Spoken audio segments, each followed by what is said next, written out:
खिलाड़ी खेल रहे थे, उन्होंने दाद दी कि ये लड़का बहुत बढ़िया खेल रहा है। तो बगल वाले ने कहा कि जनाब वो लड़का नहीं लड़की है। तो फिर उन्होंने कहा कि ये आप कैसे जानते हैं? तो उन्होंने कहा कि मेरी ही लड़की है, इसलिए मैं जानता हूँ। तो फिर उन्होंने दाद दी कि आप बहुत अच्छे हैं, आप इतने अच्छे उसके पिता हैं, आप इतने सुंदर फुटबॉलर को आपने ग्रूम किया है, बढ़ाया है।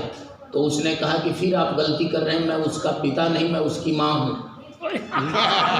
तो एम्पावरमेंट का मतलब ये नहीं है। एम्पावरमेंट का मतलब, सशक्तिकरण का मतलब ये है कि नर नारी के जो प्राकृतिक भेद हैं वो भेद रहें, वो मर्यादाएं रहें और उसकी रक्षा ही न हो बल्कि उसकी प्रतिष्ठा हो।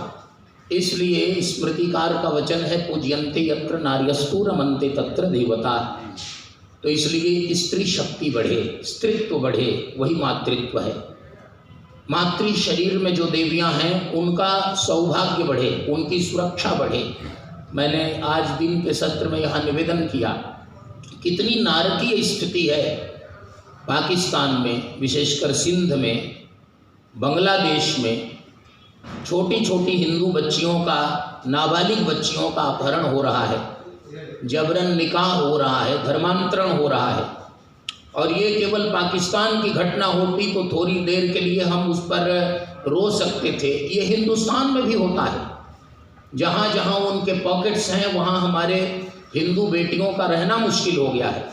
ऐसे में देश में एक बड़ी स्त्री श्रृंखला की आवश्यकता है, एक चेन की आवश्यकता है। और उस चेन को मुझे लगता है और प्रदेशों में भी देवियों का सहयोग हमारे साथ है। लेकिन तेलंगाना में जिस प्रकार का एक लक्षण दिखाई दे रहा है, इससे लग रहा है कि पूरे देश को तेलंगाना की स्त्री शक्ति से एक नई नेतृत्व की धारा, एक नई दिशा प्राप्त होगी। मेरे घनिष्ठ मित्र और पुराने मित्र श्री देव कुमार पुखराज जी, जो जैसे ये टीम है उसी तरह से आपने टीम बनाकर मुझे बढ़ाया। और पहली बार जब बलराज मधोक जी के साथ हम लोग मिले तो उसमें आप थे। आपने ही उनसे पूछा कि बलराज मधोक जी किधर हैं, तो उन्होंने कहा मैं ही हूँ। ये देव कुमार पुखराज जी हैं, इसलिए एक बार और खड़े हो जाइए कि आपको फिर सब लोग जान लें। इसलिए इनको मैंने कहा कि आप थोड़ा बोलिए। और विद्यार्थी परिषद में हम लोग एक साथ थे, न केवल छात्र जीवन माने, न केवल विद्यार्थी जीवन, विद्यार्थी परिषद।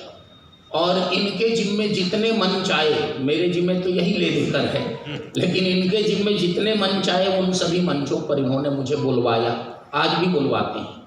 तो मैं बदला नहीं कर रहा हूँ, मैं केवल ये बता रहा हूँ कि मधोक जी के प्रति इनकी अनन्य आस्था थी, उनकी सादगी से ये बहुत प्रभावित थे और पहली बार ये उनसे मिले थे। और राष्ट्रवादी हैं, गोविंदाचार्य जी, वासुदेवाचार्य जी से इनका बड़ा प्रेम है, उनके लिए बड़े समर्पित हैं। तो ऐसे देशभक्त लोगों का परिचय होना चाहिए, उनसे संबंध होना चाहिए। और एक और मैं घटना